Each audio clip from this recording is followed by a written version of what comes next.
Carlos Martinez sat on that weathered park bench, unwrapping his modest peanut butter sandwich, when he noticed the little boy's eyes. They weren't just looking, they were pleading. What happened next would ripple through social media, touch millions of hearts, and transform not just Carlos's life, but an entire community's understanding of what generosity really means. The single father had no idea that giving up his lunch would spark a movement that would reach far beyond anything he could have imagined.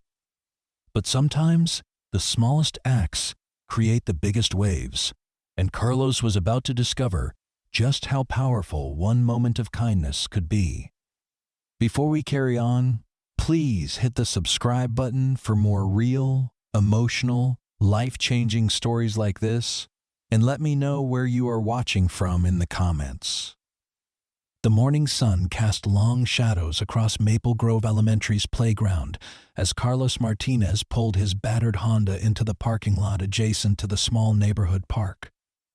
The engine coughed twice before settling into silence, a familiar sound that reminded him daily of the repairs he couldn't afford. Carlos glanced at the dashboard clock, noting he had exactly 37 minutes before his shift at the warehouse began. This brief window had become sacred to him, a pocket of peace in days that seemed to blur together in an endless cycle of work, parenting, and worry. He reached into his worn canvas lunch bag and pulled out today's meal, the same as yesterday's and the day before that. A peanut butter sandwich on generic white bread, an apple that had seen better days, and a small bottle of water he'd refilled from the tap at home. The sandwich was cut diagonally, a habit left over from when his wife Maria used to pack his lunches, back when life held different promises. She'd always said food tasted better when it looked like someone cared about presentation, even something as simple as a sandwich. Now, 3 years after the accident that took her, Carlos still cut his sandwiches the same way, though he wasn't entirely sure why. The park stretched before him, a modest space with aging equipment that the city maintained just enough to keep it functional. Swings creaked in the gentle breeze, their chains showing rust spots that spoke of countless hands gripping them over the years. A small group of children played on the jungle gym, their laughter carrying across the grass in bursts of pure joy that made Carlos smile despite the weight he carried on his shoulders.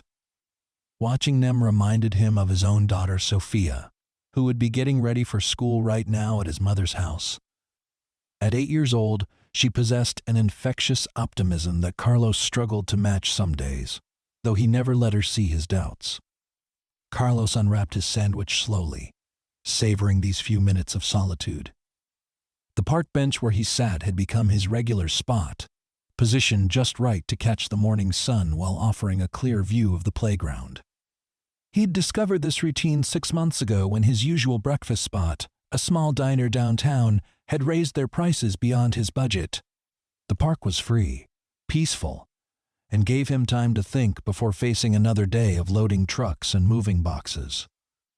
As he took his first bite, movement in his peripheral vision caught his attention. A small boy, maybe 6 or 7 years old, stood near the edge of the playground, apart from the other children. Something about his posture, the way he held himself slightly hunched with his hands tucked deep in his pockets, struck Carlos as familiar. It was the stance of someone trying to make themselves invisible, a defensive position Carlos recognized from his own childhood when money had been tight, and pride was sometimes all his family had left. The boy's clothes, while clean, showed the telltale signs of careful maintenance. His jeans had been hemmed by hand, probably more than once as he grew, and his sneakers, though tied neatly, bore the kind of wear that came from being someone's only pair. His dark hair was cut shorter than fashion might dictate, the kind of practical trim that could be done at home with kitchen scissors and patience. But it was his eyes that captured Carlos's attention, the way they kept drifting toward the bench where Carlos sat eating. At first, Carlos thought the boy might be looking at something behind him, but when he turned to check, there was nothing there but the empty parking lot and his aging Honda. When he looked back, those dark eyes were definitely focused on his sandwich, watching each bite with an intensity that made Carlos's chest tighten. The boy wasn't staring rudely or obviously, but with the careful attention of someone who understood the value of food, who maybe didn't take meals for granted. Carlos set his sandwich down on the wrapper spread across his lap and really looked at the child. The boy was thin, not unhealthily so, but with the lean build that came from having just enough, never plenty. His backpack sat on the ground beside him, a faded blue thing that had been patched in 2 places with silver duct tape. Everything about him spoke of a family that cared, that tried hard, but perhaps struggled to make ends meet in the way Carlos understood all too well. The other children on the playground were beginning to gather their belongings, the natural rhythm of morning play coming to an end as school time approached. Parents appeared from various directions, calling names and checking backpacks, the familiar dance of getting children ready for their day. But no one approached the boy who stood watching Carlos eat. He remained alone, his attention still periodically drifting to the half-eaten sandwich that represented Carlos's entire lunch. Carlos thought about his daughter Sophia and how she sometimes looked at food displays in store windows with that same quiet longing. He remembered the times when he'd had to explain why they couldn't have certain things, how she'd nod with understanding beyond her years and never complain. The memory of her small hand squeezing his in acceptance made his throat tighten. This boy's expression held that same mature resignation, the look of a child who'd learned not to ask for things that weren't possible. Without fully deciding to do it, Carlos found himself standing up. The boy noticed the movement and quickly looked away, as if afraid he'd been caught staring. Carlos walked slowly toward him, the remainder of his sandwich still in his hand, wrapped carefully in the wax paper his mother had taught him to save and reuse. The boy's shoulders tensed slightly as Carlos approached, but he didn't run or move away. "Hey there," Carlos said gently, stopping about 3 feet away to avoid seeming intimidating. "I'm Carlos. I haven't seen you at this park before."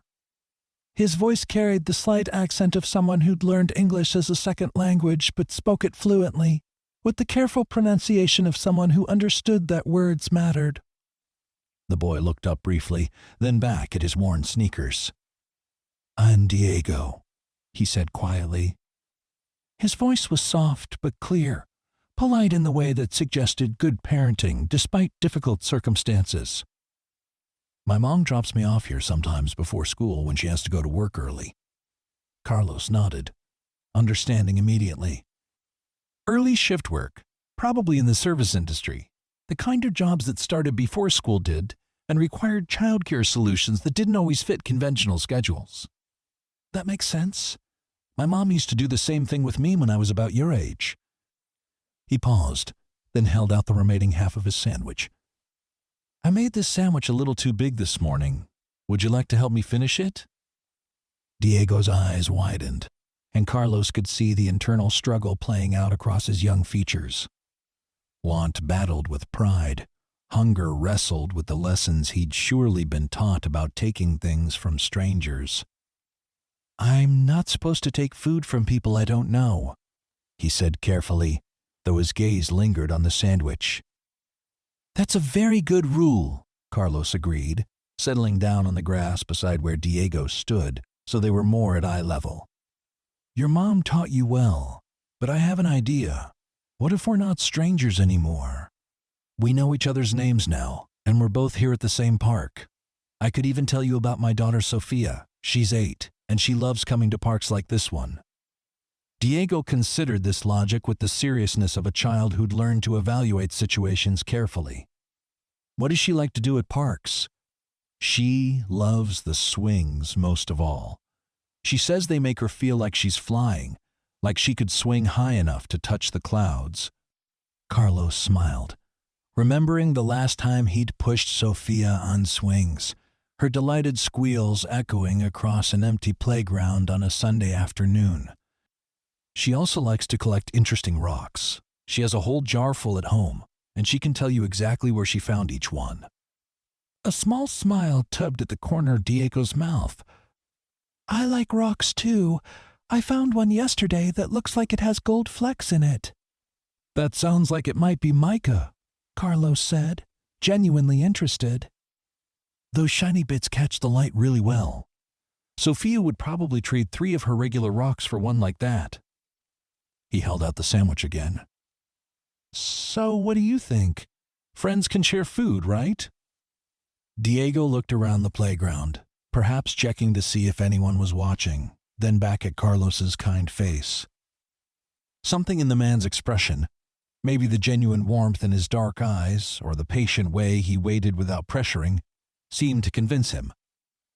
Okay, he said quietly, reaching out to accept the wrapped sandwich half. Thank you. Thank you for helping me not waste food, Carlos replied, and he meant it.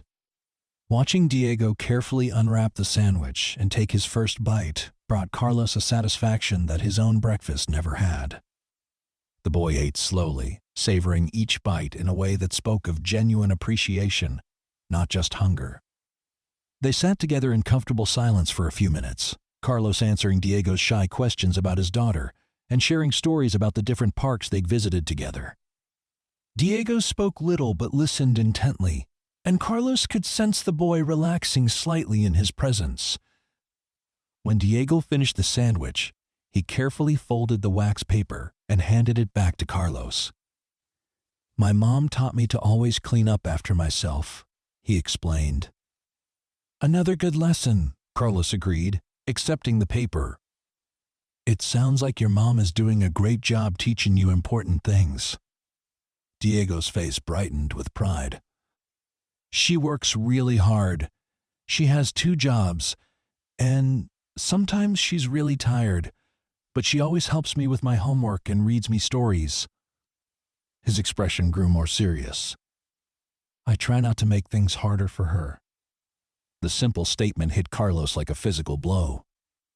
Here was a child, barely old enough to tie his own shoes properly, already carrying the weight of trying to make his mother's difficult life easier. Carlos recognized that burden, remembered feeling it himself as a young boy when his own family had struggled to make ends meet. You know what? He said. I think the best thing you can do for your mom is to be exactly who you are, a good kid who cares about other people. A woman's voice called across the playground. Diego, time for school, mijo. Both Carlos and Diego looked up to see a young woman hurrying toward them, her work uniform visible beneath an unbuttoned jacket. She was probably in her mid-20s, with Diego's same dark hair pulled back in a neat ponytail, and the slightly frazzled look of someone juggling too many responsibilities. Her sneakers squeaked slightly on the still damp grass as she approached, and Carlos could see the exhaustion around her eyes even though she smiled warmly at her son. Sorry, she said to Carlos as she reached them, her accent heavier than Diego's. I hope he wasn't bothering you. Diego, what have I told you about talking to strangers? It's okay, Mom, Diego said quickly, standing up and shouldering his patched backpack. This is Carlos. He has a daughter named Sophia who collects rocks, and he shared his sandwich with me because he made it too big. The woman, who Carlos now assumed was Diego's mother, looked between her son and Carlos with a mixture of gratitude and concern. That was very kind of you, she said to Carlos, then looked down at Diego. Did you say thank you? Yes, Mom, and I helped him not waste food. Carlos stood as well, brushing grass from his work pants. Diego was great company. You raised a wonderful boy. Thank you, she said, and Carlos could hear the genuine appreciation in her voice. Come on, Diego, we need to get you to school. And I need to get to work. She looked back at Carlos one more time. Really, thank you. It's not often you meet someone so kind. As Carlos watched them walk away, Diego's small hand clasped firmly in his mother's. He felt something he hadn't experienced in a long time. It wasn't just the satisfaction of helping someone, though that was part of it. It was the recognition that in giving away half his sandwich, he'd received something valuable in return, something that had nothing to do with food and everything to do with connection and purpose. He gathered his empty lunch bag and headed back to his car, knowing he'd be hungry by lunchtime but feeling oddly full nonetheless. As he started the Honda and pulled out of the parking lot, Carlos had no idea that their brief interaction had been witnessed by more than just Diego's mother. Maria Santos sat in her small SUV 3 spaces away, her phone in her hand and tears in her eyes. She'd been early dropping off her own son at the park's after-school program when she'd noticed the scene unfolding on the grass. Something about the gentle way the man had approached the boy, the obvious care in his actions, had prompted her to discreetly record the interaction. She wasn't entirely sure why she'd done it. Perhaps some instinct that told her she was witnessing something special, something worth preserving. As Carlos's Honda disappeared around the corner, Maria looked down at her phone screen, watching the recorded scene play back. The video was only about 3 minutes long, but it captured the essence of what she'd witnessed. A stranger's spontaneous kindness, a hungry child's grateful acceptance, and the kind of human connection that seemed increasingly rare in her social media-saturated world. Maria worked as a social media coordinator for a local nonprofit, and she understood the power of authentic content to move people. She'd seen countless videos go viral for far less meaningful reasons. This interaction, this genuine moment of human kindness, deserved to be shared. People needed to see that goodness still existed in the world, that ordinary people could make extraordinary differences in small, simple ways. She spent her lunch break that day editing the video, adding captions that explained what she'd witnessed without revealing anyone's personal information. She wrote, "Sometimes the most powerful acts of kindness are the smallest ones. This man noticed a hungry child and shared his lunch without expecting anything in return. In a world that often feels divided, this reminds us that compassion is universal. Be someone's reason to believe in humanity today." When she posted the video to her personal social media accounts that evening, Maria expected maybe a few dozen likes from friends and family. She certainly didn't anticipate what happened next. By the following morning, the video had been shared over 1,000 times. By afternoon, that number had climbed to 10,000. Local news stations began reaching out, asking for permission to feature the story. Comments poured in from people sharing their own experiences with unexpected kindness, with strangers who'd helped them in difficult moments, with the power of simple human generosity to change lives. Carlos, meanwhile, remained completely unaware of his sudden internet fame. He continued his routine, early morning shifts at the warehouse, lunch breaks at the park where he now looked for Diego but hadn't seen him again, evenings with Sophia helping with homework and reading bedtime stories. His life moved forward in its familiar rhythm, marked by financial stress, but anchored by love for his daughter, and a growing sense that something had shifted inside him since that morning at the park. It was Sophia who first brought the video to his attention. "Daddy," she said over breakfast one Thursday morning, "Mrs. Garcia at school said she saw you on the internet. She said you were being very nice to someone." Carlos looked up from packing their lunches, confused. "On the internet? What do you mean, mija?" "She said there was a video of you giving your sandwich to a little boy, and lots of people saw it and thought you were really good." Sophia's 8-year-old face was serious as she processed this information. "She showed it to me on her phone. The little boy looked hungry, and you looked kind, just like you always do." Carlos's stomach dropped. A video? Of him at the park? His mind raced through the implications. He valued his privacy, especially when it came to Sophia. The last thing he wanted was unwanted attention or, worse, judgment about his family's circumstances. Did Mrs. Garcia say anything else about this video? She said people were writing nice things about you, and that some people wanted to help us because they thought you were a good daddy. Sophia reached across the small kitchen table and patted his hand. "You are a good daddy, though. I didn't need a video to know that." After dropping Sophia at his mother's house, Carlos spent his lunch break not at the park, but at the public library, using their computers to search for any mention of himself online. It didn't take long to find the video. The caption didn't mention his name, but there he was, clear as day, sitting on the grass with Diego, sharing his sandwich. The view count made his head spin. Over 2 million people had watched this moment from his life. The comments section was a mixture that made his emotions swing wildly. Hundreds of people praised his kindness, shared their own stories of helping or being helped, and expressed gratitude that good people still existed in the world. But scattered among the positive responses were criticisms and questions that made his chest tighten with anxiety. Some people questioned whether the interaction was staged, others speculated about his motives, and a few made assumptions about his family's financial situation that, while not entirely inaccurate, felt invasive and uncomfortable.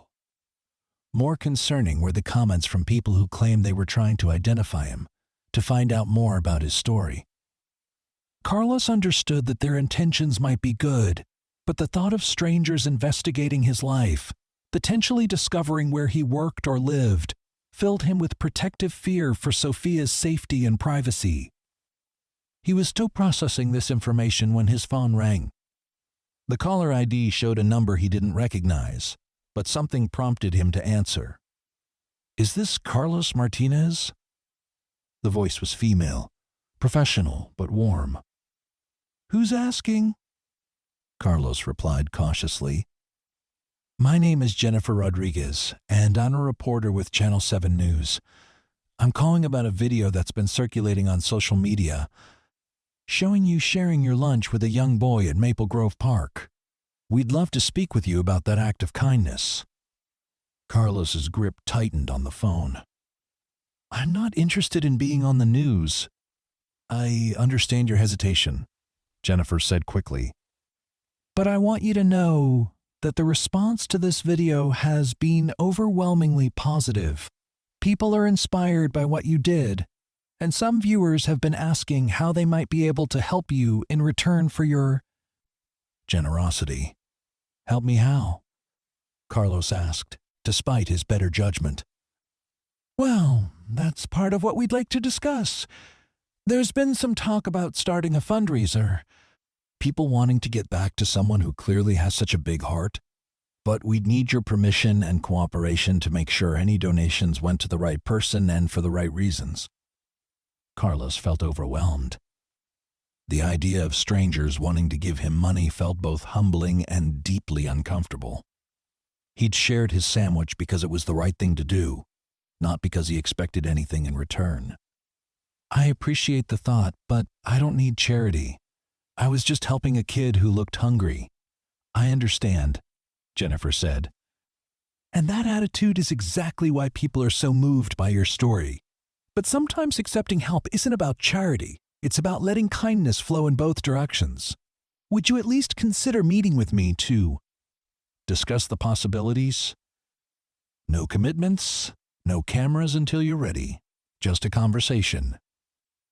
After ending the call, Carlos sat in his car in the library parking lot, trying to process everything that had happened in the space of a few days.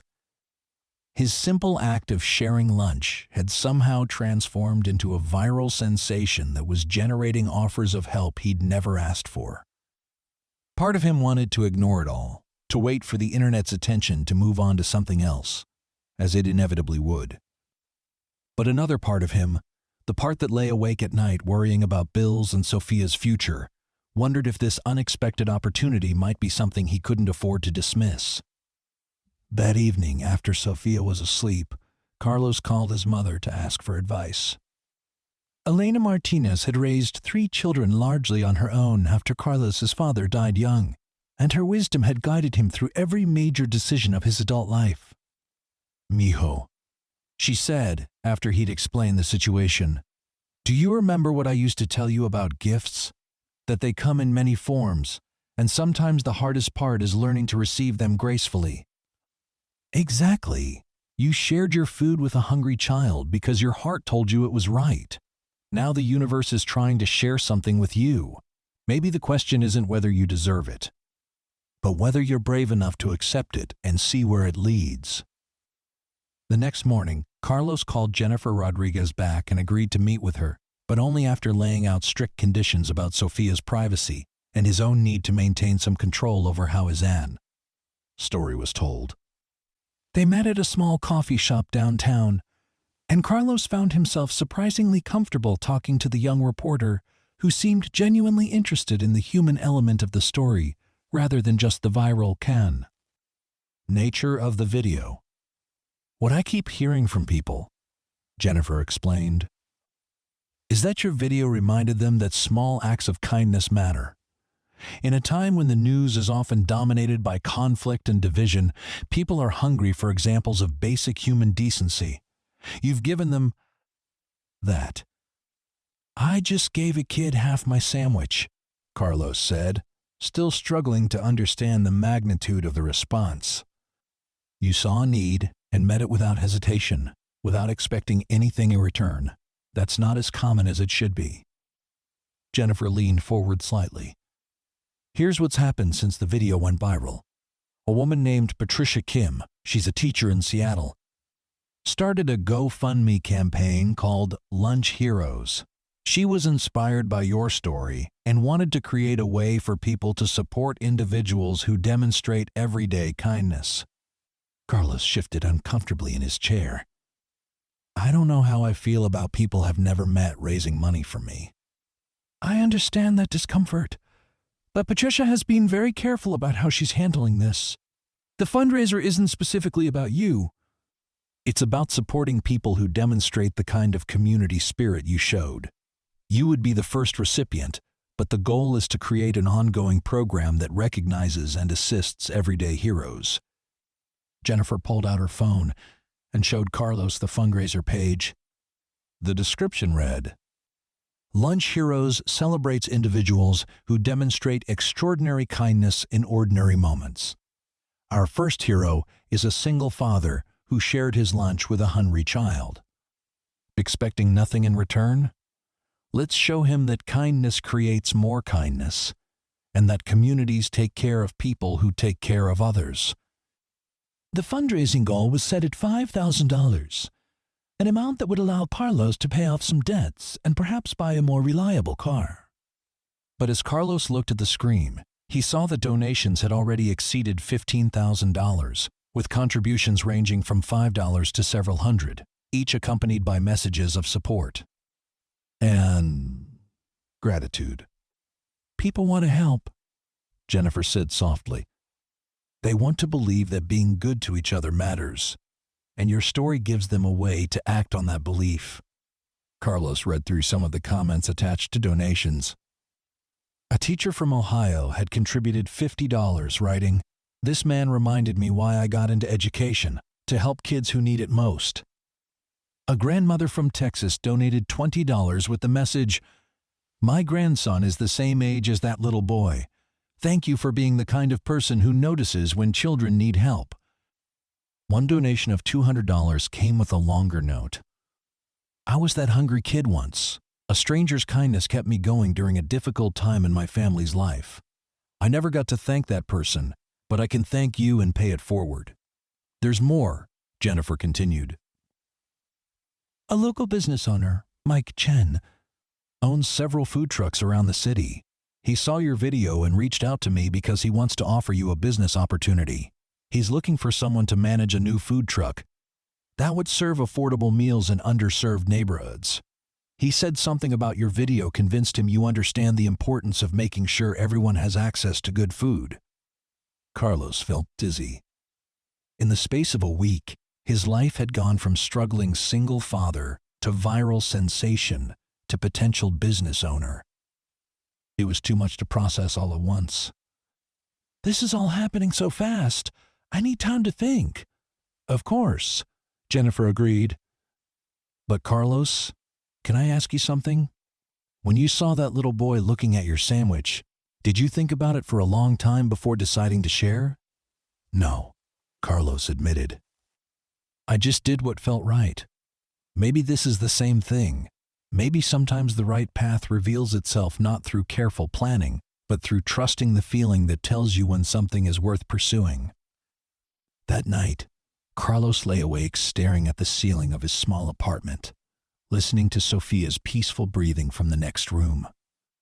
Through the thin walls, he could hear his neighbor's television and the occasional sound of traffic from the street below. This apartment had been home for 3 years, since Maria's death had forced him to downsize from the house they'd shared. It was clean and safe, but small, with barely enough room for Sophia's growing collection of books and toys. He thought about the fundraiser, about strangers who felt moved to help someone they'd never met based on a 3-minute video. He thought about Mike Chen's food truck opportunity, about the possibility of building something that could provide both financial stability for his family and a way to help other families facing food insecurity. Most of all, he thought about Diego, wondering if the boy had enough to eat, wondering if his mother's 2 jobs were enough to cover their needs.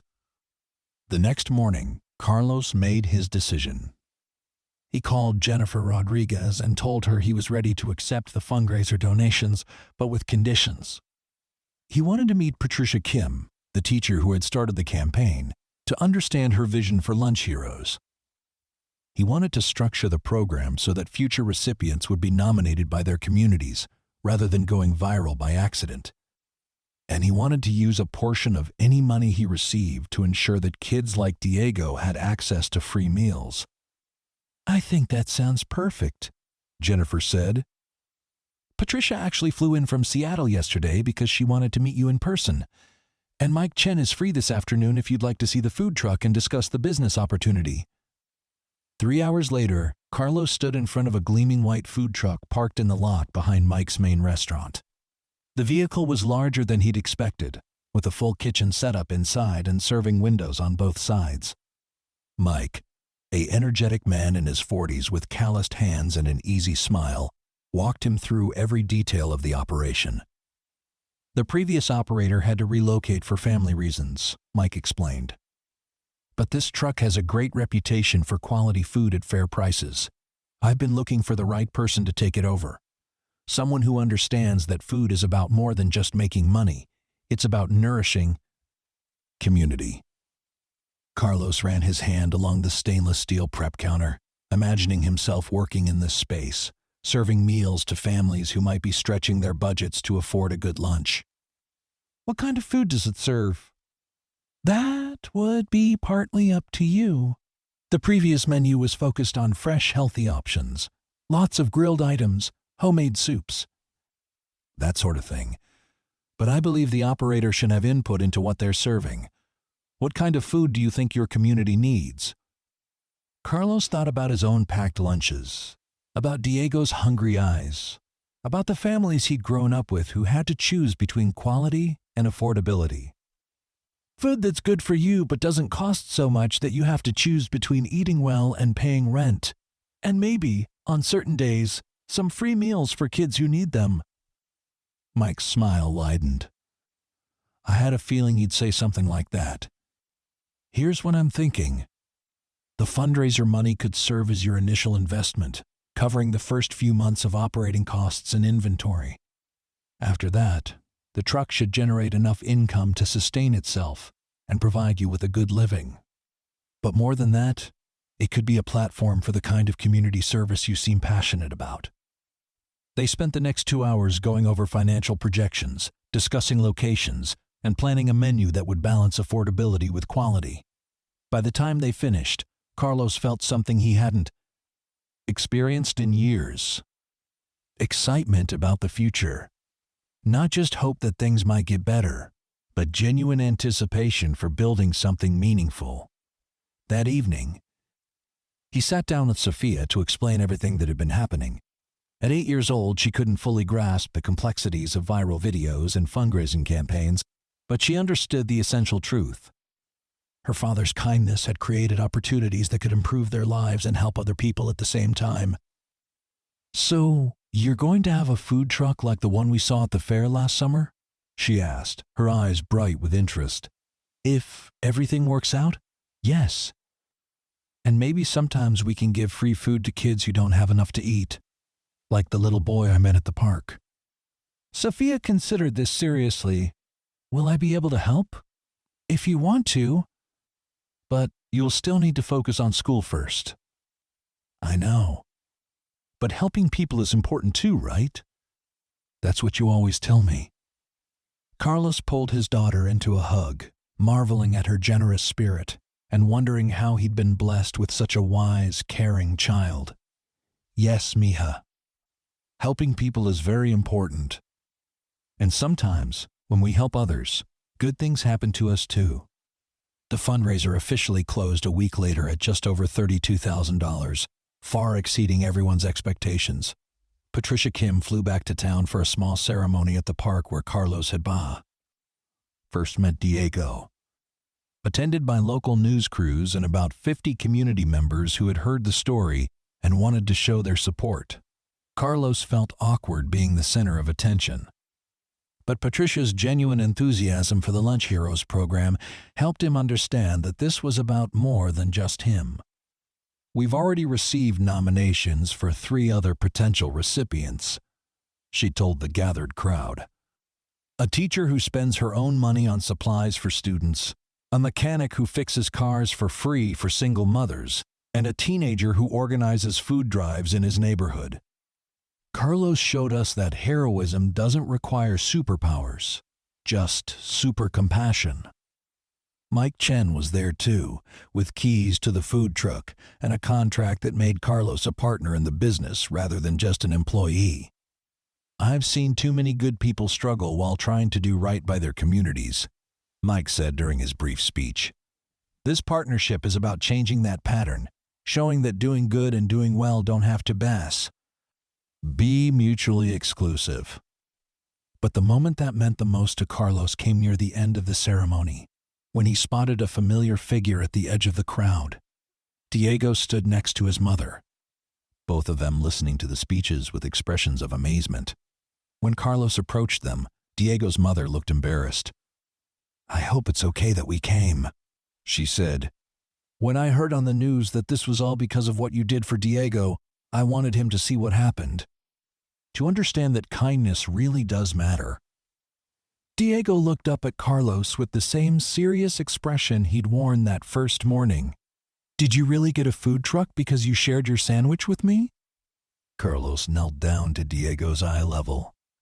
"I got the food truck because a lot of good people wanted to help, just like you helped me not waste my sandwich that day. But you know what the best part is? What? Now I can make sure other kids who are hungry get good food too. Maybe you can help me figure out the best way to do that." Diego's face lit up with the first genuine smile Carlos had seen from him. "I have lots of ideas about what kids like to eat." 6 months later, Carlos's food truck, named Sophia's Kitchen, after his daughter, had become a fixture in 3 different neighborhoods. Rotating between locations to serve the maximum number of families, the bright yellow truck with its cheerful logo of a smiling sun was known not just for its affordable, healthy meals, but for its Pay It Forward program that provided free lunches to children whose families were struggling financially. The system was simple and dignified. Parents could privately approach Carlos to explain their situation.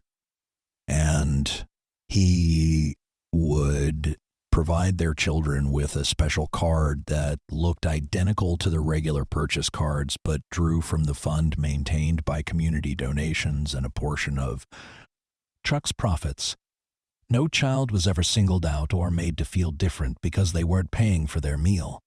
Diego had become one of Carlos's regular customers and unofficial advisors, stopping by the truck after school whenever it was parked near his neighborhood.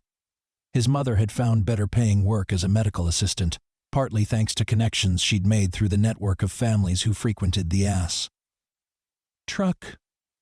But she still occasionally needed the assistance the Pay It Forward program provided. "Mr. Carlos," Diego said one afternoon, standing on his tiptoes to reach the serving window. "My teacher says you're coming to talk to our class next week about kindness." "That's right. Are you excited about that?" "Yeah, but I'm also nervous. What if the other kids ask why you gave me your sandwich?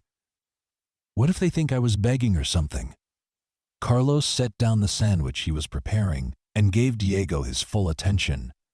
"You know what you tell them?" You tell them that you weren't begging. You were just being a kid who was hungry. And I wasn't being a hero. I was just being a person who noticed. Sometimes the most ordinary things we do turn out to be the most important.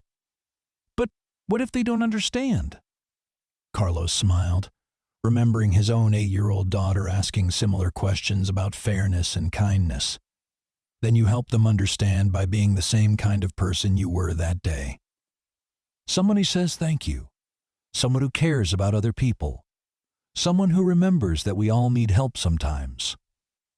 The presentation at Diego's school went better than Carlos had expected. The third-grade classroom was full of curious faces and eager questions about the food truck. About helping people. And about what it meant to be kind. But the question that stuck with him came from a quiet girl in the back row who raised her hand tentatively. Mister. Carlos, if you hadn't shared your sandwich that day, would you still have gotten the food truck? It was a thoughtful question that got to the heart of something Carlos had been pondering for months. I don't know, he answered honestly. Maybe things would have worked out differently. But I do know that sharing that sandwich was the right thing to do, whether it led to good things for me or not. And I think that's the important part, doing the right thing because it's right, not because we expect a reward. Another hand shot up. But you did get a reward, kind of. You're right, I did. But the best reward wasn't the money or the food truck. The best reward was getting to meet Diego and his mom, and all of you, and learning that when we help each other, we make the whole world a little bit better. The children seemed to consider this, their young faces processing the idea that kindness could create ripple effects beyond what anyone might expect. Carlos looked around the classroom. Seeing some of the same expressions he'd noticed in Diego that first day, the careful attention of children who understood that resources weren't unlimited. That kindness mattered because it was sometimes all people had to offer each other. After the presentation, Diego's teacher, Mrs. Patterson, walked Carlos to his truck. I wanted to thank you for coming today, but also for something else. Diego has been different since that day at the park. More confident, more willing to participate in class. I think meeting you showed him that there are adults in the world who notice children, who care about them even when they're not family. Carlos felt a familiar tightness in his throat. Diego's a special kid. His mom is raising him right. She is, but that doesn't diminish what you did. Sometimes children need to see kindness from outside their family to really understand that they're valued by the wider world. You gave him that gift. As Carlos drove to his next location, Mrs. Patterson's words stayed with him. He'd been so focused on the practical aspects of how his life had changed, the financial stability, the business success, the community connections, that he'd almost overlooked the more profound impact of that single moment of sharing. Diego wasn't just a child who'd received half a sandwich. He was a young person whose understanding of his own worth had been affirmed by a stranger's spontaneous generosity. The afternoon rush at his second location was busier than usual.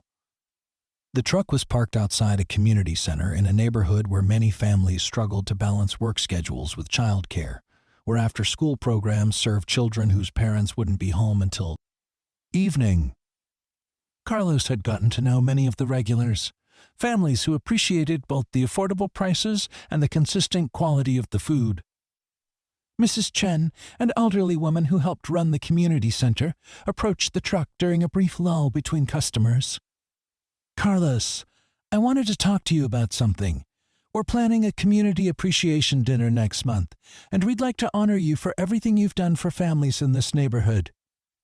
Carlos paused in his food prep, uncomfortable as always with being singled out for recognition. Mrs. Chen, I appreciate the thought, but I'm just running a business. I'm not doing anything that deserves special recognition. That's exactly why you deserve recognition, she said with a smile. You're running a business that serves the community instead of just extracting from it. You're employing local people, feeding families healthy food at prices they can afford, and making sure children don't go hungry. That's not just anything. Before Carlos could respond, a familiar voice called his name. He looked up to see Maria Santos, the woman who had recorded the original video, approaching with her own son and a group of other parents. "Carlos," Maria said, her face bright with excitement. "I hope you don't mind us tracking you down, but I wanted to introduce you to some of the other parents from our school. We've been talking about the Pay It Forward program, and we want to organize a fundraiser to see ya. Support it." Carlos set down his spatula and gave the group his full attention. Over the past months, he'd learned that his initial discomfort with charity had been too narrow a perspective. The Pay It Forward program wasn't charity in the traditional sense. It was community members taking care of each other, creating a safety net that allowed children to focus on being children instead of worrying about their next meal. "What kind of fundraiser are you thinking about?" he asked. "A community fun run," said one of the fathers, a man Carlos recognized as a regular customer. "We could set up a route through the neighborhoods where your truck serves, get local businesses to sponsor water stations, and raise money for the lunch program. It would be a way to bring people together while supporting something that's already making a difference." Maria nodded enthusiastically. "And we could get some of the kids involved too. Maybe have them design t-shirts or make signs. Turn it into a real community event." As Carlos listened to their plans, he was struck by how far the ripples from that single shared sandwich had spread. What had started as one hungry child and one man's lunch had grown into a network of people looking for ways to support each other, to build stronger communities, to ensure that kindness became a renewable resource, rather than a one-time gesture. "I think that sounds wonderful," he said. "But I have one condition. If we're going to make this a community event, then the community should help decide how to spend the money we raise. Maybe we use some for the lunch program. But maybe we also support other local needs. The after-school program here at the community center, or books for the school library, or whatever the families in these neighborhoods think would make the biggest difference." The parents exchanged glances, and Carlos could see approval in their expressions. "That's exactly the kind of thinking that made us want to support you in the first place," Maria said. "You understand that helping people means listening to what they actually need, not just assuming you know what's best for them." 3 weeks later, the community fun run drew over 300 participants, from serious runners who completed the full 5-kilometer route to families with small children who walked the shorter 1-kilometer bars. Loop. Carlos had closed the food truck for the morning to participate, running alongside Sophia, who had trained for weeks to complete her first official race. "Dad, look," Sophia called out as they rounded the final corner, pointing to a group of children cheering from the sidewalk. "It's Diego." Sure enough, Diego stood with his mother and several other families Carlos recognized from the truck, holding a handmade sign that read, "Thank you, Carlos and Sophia's Kitchen." His mother waved as they passed, and Carlos could see tears in her eyes as she watched the celebration of community that had grown from her son's encounter with a stranger's kindness. The finish line was set up in the same park where Carlos used to eat his solitary lunches, where he'd first met Diego. As he and Sophia crossed together, her small hand in his, Carlos looked around at the crowd of people who had come together to support an idea that had started with sharing food. Local businesses had donated prizes, families had volunteered their time, and children who had benefited from the Pay It Forward program had made thank you cards for all the participants. Patricia Kim had flown in from Seattle for the event, bringing news that the Lunch Heroes program had expanded to 12 other cities, recognizing ordinary people whose extraordinary kindness had made differences in their communities. "What started with your video has become a movement," she told Carlos as they watched the post-race festivities. "People needed to be reminded that heroes don't wear capes, they wear work clothes, and they show up every day to make things a little bit better for someone else." The fundraiser raised over $8,000, which the community decided to split between the lunch program, new playground equipment for the park, and a small scholarship fund for local high school graduates pursuing careers in education or social work. But more than the money, the event had created connections between people who lived in the same neighborhoods but might never have spoken otherwise. Carlos found himself thinking about those connections as he prepared for what had become his favorite part of each day. The evening shift when he parked the truck near the elementary school and served dinner to families picking up children from after-school programs. These weren't just transactions anymore. They were daily check-ins with people whose lives had become intertwined with his own. "Mr. Carlos," a voice called out, and he looked up to see a girl he didn't recognize approaching the truck with her grandmother. "My grandma says you're the sandwich man from the video." The grandmother, a woman in her 70s with a warm smile, nudged the girl gently. "Tell him what you wanted to say, mija." The girl, who couldn't have been more than 6, looked up at Carlos with serious eyes. "My grandma says you shared your food with a boy who was hungry, and that's why you have this truck now. Is that true?" "It's part of the truth," Carlos said, crouching down to her level. "What's the rest of the story that you think I should tell you?" She considered this question with the gravity of someone much older. "Maybe that you were kind even when nobody was watching? My grandma says that's the most important kind of kindness." Carlos glanced at the grandmother, who nodded approvingly at her granddaughter's wisdom. "Your grandma is very smart. Being kind when nobody's watching is exactly the most important kind." "Are you still kind when nobody's watching?" the girl asked. The question caught Carlos off guard with its directness and innocence. "I try to be. Sometimes I make mistakes, but I try to remember that how we treat people matters, whether anyone sees it or not." The girl seemed satisfied with this answer. She ordered a grilled cheese sandwich and apple slices, paying with coins she carefully counted from a small purse. As Carlos prepared her food, he found himself thinking about her question. In the months since the video had gone viral, his life had been under a level of scrutiny he'd never experienced. People watched how he ran his business, how he interacted with customers, how he raised his daughter. But the girl was right to focus on the times when no one was watching, because those were the moments that revealed who someone really was. That evening, after Sofia had gone to bed, Carlos sat at his small kitchen table paying bills, a ritual that had become much less stressful since the food truck had provided steady income. The fundraiser money had allowed him to pay off most of his debts and even start a small college savings account for Sofia. But more than the financial security, the changes in his life had given him something he hadn't had in years, a sense of purpose that extended beyond just surviving from paycheck to paycheck. His phone rang, and he was surprised to see Jennifer Rodriguez's number on the caller ID. They'd stayed in touch since the original news story, and she'd done several follow-up pieces about the food truck and the community programs it supported.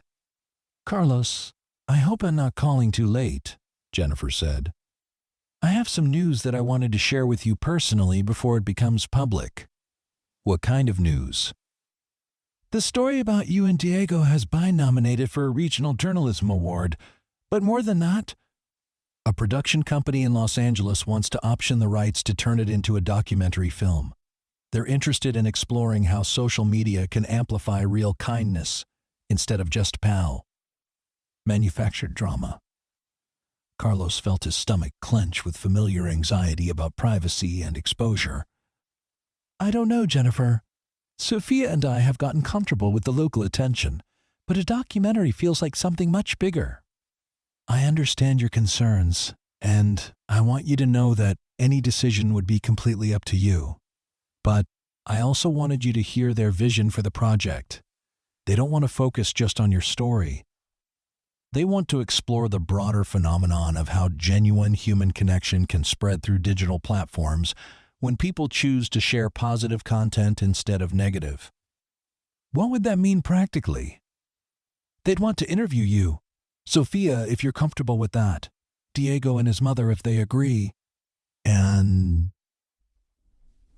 some of the other people whose lives have been touched by the ripple effects of that first video, but they've also expressed interest in featuring some of the other Lunch Heroes recipients, showing how this kind of recognition can make a real difference in communities across the country. Carlos was quiet for a long moment, processing the implications. Can I think about it? Of course. There's no rush. But Carlos, I want you to consider something. Your story has already changed lives, inspired programs, brought communities together.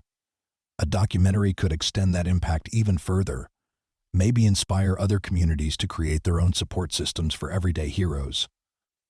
After ending the call, Carlos walked to Sophia's room and stood in the doorway, watching his daughter sleep peacefully in the bed they'd been able to afford thanks to the changes in their circumstances. The little girl who had once worried about whether they'd have enough money for school supplies now fell asleep secure in the knowledge that her father's work was both financially stable and personally meaningful. The documentary decision could wait, but it got Carlos thinking about the broader impact of what had started as a simple moment of sharing. He'd received letters from people around the country who'd been inspired to start their own community programs, teachers who'd used his story in lessons about kindness, parents who'd encouraged their children to look for ways to help others. The video had become more than documentation of one interaction. It had become a catalyst for people to examine their own capacity for spontaneous generosity. 6 months later, Carlos stood in front of a microphone at the annual conference of the National Food Truck Association, addressing an audience of small business owners from across the country. He'd been invited to speak about using business as a platform for community service, but as he looked out at the crowd of entrepreneurs, he found himself thinking about Diego, about that first morning when kindness had seemed like the most natural response to need. When I shared my sandwich with a hungry child, he began. I wasn't thinking about viral videos or business opportunities or community impact. I was thinking about my own daughter, about how I'd want someone to treat her if she were in need. But what I've learned since then is that kindness isn't just about the immediate moment. It's about creating the conditions for more kindness to flourish. He talked about the Pay It Forward program, about the community events that had grown around the food truck, about the network of support that had developed when people realized they could be part of something larger than their individual struggles. But mostly, he talked about the responsibility that came with unexpected opportunities, the importance of using good fortune to create more good fortune for others. During the question and answer session, a woman in the back raised her hand. What advice would you give to someone who wants to make a difference in their community but doesn't know where to start? Carlos thought about all the small moments that had led to this larger moment, all the individual choices that had created collective change. Start by paying attention, he said. Look around you and notice who might need help, what problems exist in your neighborhood. What small thing you could do today that might make someone's day a little bit better. Most of the time, making a difference doesn't require grand gestures. It just requires noticing and caring enough to act. Another hand went up. Do you ever regret that your private moment of kindness became so public? It was a question Carlos had wrestled with many times, especially in the early days when the attention had felt overwhelming and intrusive. Sometimes I miss the simplicity of my old life, he answered honestly. But I've come to understand that privacy and impact often exist in tension with each other. The video took away some of my privacy, but it also created opportunities to help more people than I ever could have reached on my own. I think the key is trying to stay focused on the original motivation, the simple desire to help, even when the circumstances become complicated. After the conference, Carlos flew back home to find Sophia waiting for him with a school project spread across their kitchen table. She was working on a presentation about community heroes, and she'd chosen to focus not on him, but on Mrs. Patterson, Diego's teacher, who had started a weekend backpack program to ensure that students had food to take home over the weekends. Dad, look what Mrs. Patterson is doing, Sophia said, showing him pictures she'd taken of volunteers packing bags with non-perishable meals. She noticed that some kids in her class were really hungry on Monday mornings, so she figured out that they weren't getting enough food at home over the weekends. Now she makes sure they have food to take home every Friday.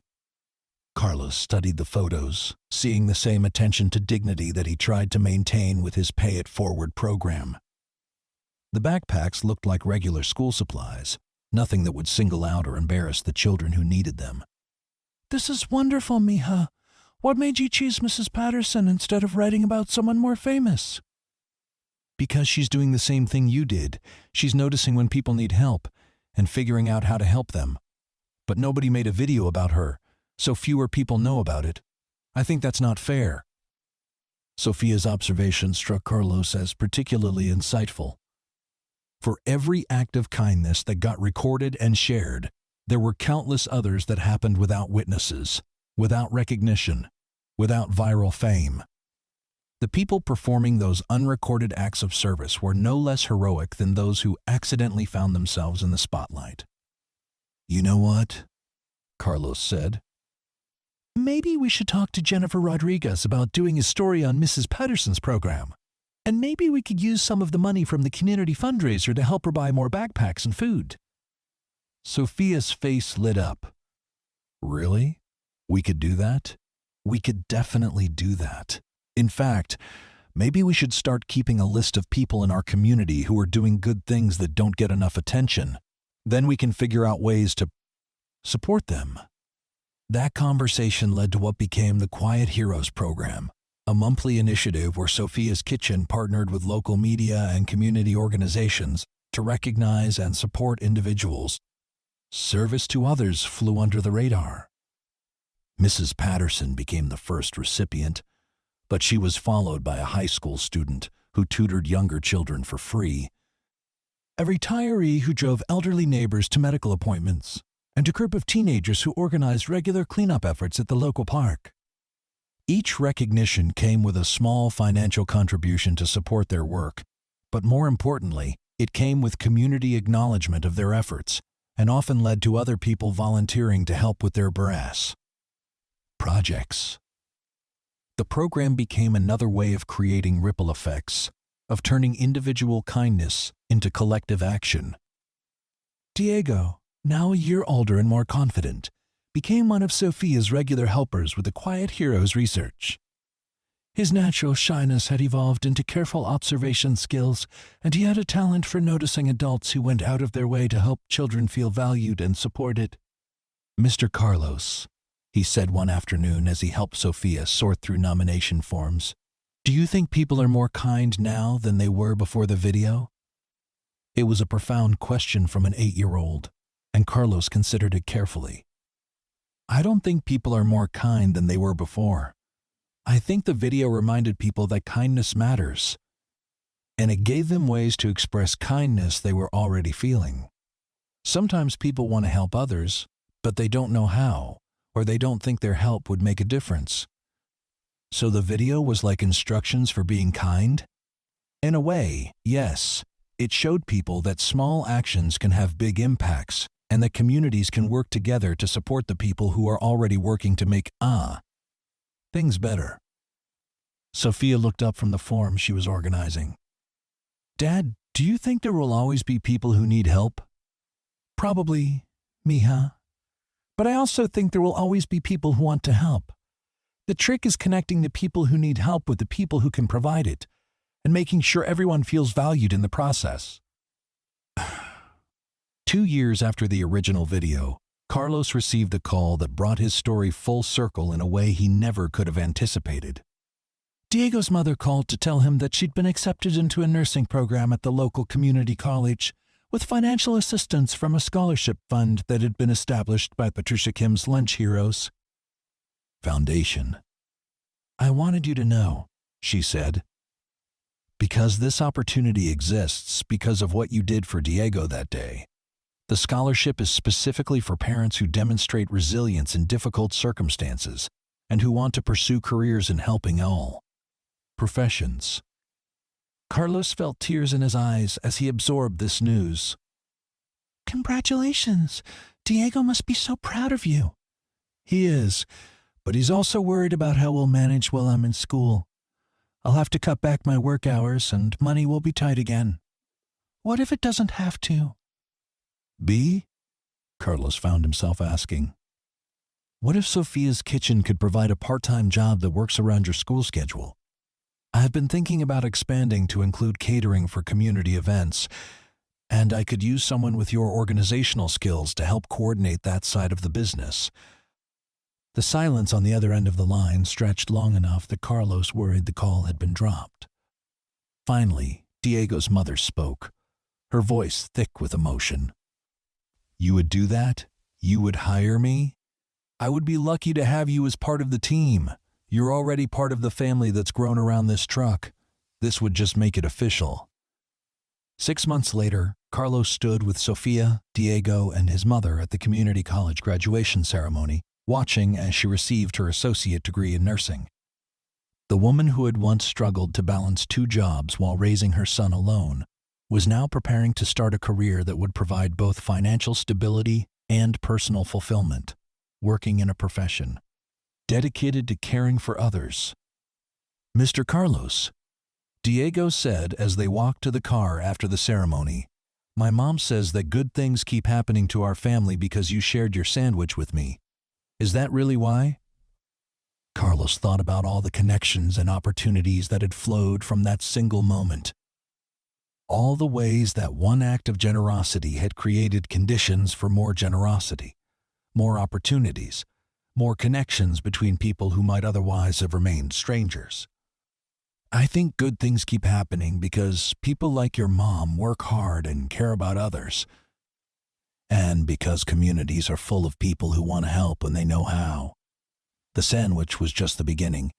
Everything else happened because good people made good choices, over and over again.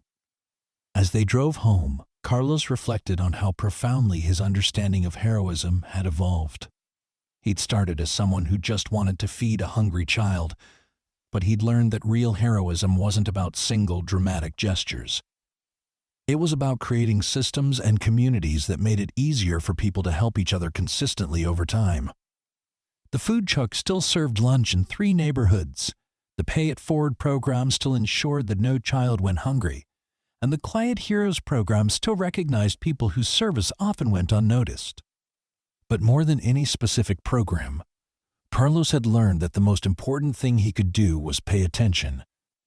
To keep noticing when people needed help and when people were providing help, and to keep looking for ways to connect those needs with the resources to meet them. Sophia, now 10 years old, had internalized these lessons in ways that continued to surprise and inspire her father. She volunteered regularly at the community center, helped with the Quiet Heroes nominations, and had started a program at her school where older students read to younger ones during lunch breaks. When asked by her teacher what she wanted to be when she grew up, she'd answered, "Someone who helps connect people who need things with people who can provide them." On the 2-year anniversary of the viral video, Carlos decided to return to the park bench where it all began, bringing his lunch and planning to spend his break in quiet reflection. But as he approached his old spot, he saw that it was already occupied by a young mother feeding a sandwich to her toddler while her older son played nearby. Carlos started to turn away to find another bench, but the woman looked up and recognized him. "You Carlos, aren't you? From the food truck?" "Yes, ma'am. I'm Rosa. My family has been helped by your Pay It Forward program more times than I can count. Would you like to sit? There's plenty of room." Carlos accepted the invitation, settling onto the bench that had been the setting for so many significant moments in his life. Rosa's toddler eyed his sandwich with the same frank interest Diego had shown 2 years earlier, and without hesitation, Carlos broke off a piece and offered it to the child. "You don't have to do that," Rosa said quickly. "I know," Carlos replied, watching the toddler accept the food with a shy smile. But sharing food is one of the easiest ways to show someone you care about them. And besides, this sandwich is bigger than I need. As he spoke the words, Carlos realized that he'd come full circle in more ways than one. He was still the same person who believed in sharing what he had with people who needed it, but now he understood that the impact of such sharing could extend far beyond a single meal, creating ripples that could transform communities and inspire others to look for their own opportunities to make a difference. The viral video that had started it all now had over 10 million views, with comments from people around the world sharing their own stories of unexpected kindness and community support. But Carlos had learned that the real measure of the video's impact wasn't in view counts or social media engagement. It was in the everyday moments when people chose to notice each other's needs and respond with generosity, creating the kind of world where no child had to go hungry and no act of kindness went unrecognized. As he finished his lunch and prepared to return to work, Carlos looked around the park that had been the catalyst for so much change. Children played on equipment that had been upgraded with community fundraiser money. Families picnicked on grass that was maintained by volunteer groups inspired by the Quiet Heroes program. And everywhere he looked, he saw evidence of what happened when people decided to care for each other intentionally and consistently. The little boy who had looked at his sandwich with hungry eyes had become the spark that ignited a movement. But Carlos understood now that the movement had always been possible. It just needed someone to demonstrate that caring for strangers wasn't radical or complicated. It was simply human. And once people were reminded of their own capacity for kindness, they found countless ways to express it, creating communities where everyone had enough and everyone mattered. Walking back to his bright yellow food truck, Carlos carried within the satisfaction of knowing that tomorrow would bring new opportunities to notice, to care, and to act on that caring, in ways that made his corner of the world a little bit better. The sandwich had been consumed long ago, but its effects would continue rippling outward for as long as people remembered that the smallest acts of kindness could create the largest waves of change.